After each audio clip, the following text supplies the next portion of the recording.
भाई यहाँ हमें BC की लंबाई मालूम करनी है। अब अगर आप गौर करें तो यहाँ हमें 3 ट्रायंगल्स दिए हुए हैं।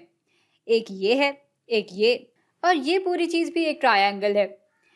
तो भाई हमें 90 डिग्री का एंगल मालूम है इनमें, और इन दो साइड्स की लंबाई भी दी हुई है। अब अगर किसी तरह ट्रायंगल्स के दरमियान सिमिलैरिटी का ताल्लुक बन जाए तो मुताल्लिका साइड्स यानी कॉरिस्पॉन्डिंग साइड्स के तनासिब को हम एक दूसरे के बराबर रखकर आराम से इस साइड की लंबाई मालूम कर सकते हैं। इस बड़े ट्रायंगल में भी राइट एंगल ट्रायंगल है और इसमें भी।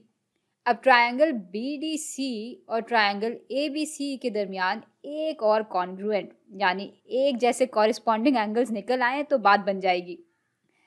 बात यह है कि ये एंगल C इस ट्रायंगल में भी है और इसमें भी, यानी ये एंगल दोनों ट्रायंगल्स में एक बराबर ही होगा। भाई जब दो ट्रायंगल्स के दो मुताल्लिका एंगल्स एक जैसे होते हैं तो इसका मतलब होता है कि वो सिमिलर ट्रायंगल्स हैं। चले फिर इस बात को तरतीब से लिख लेते हैं।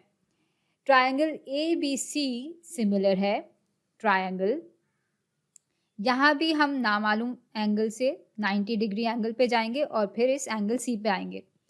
यूँ इस ट्रायंगल के नाम की तरतीब होगी ट्रायंगल BDC।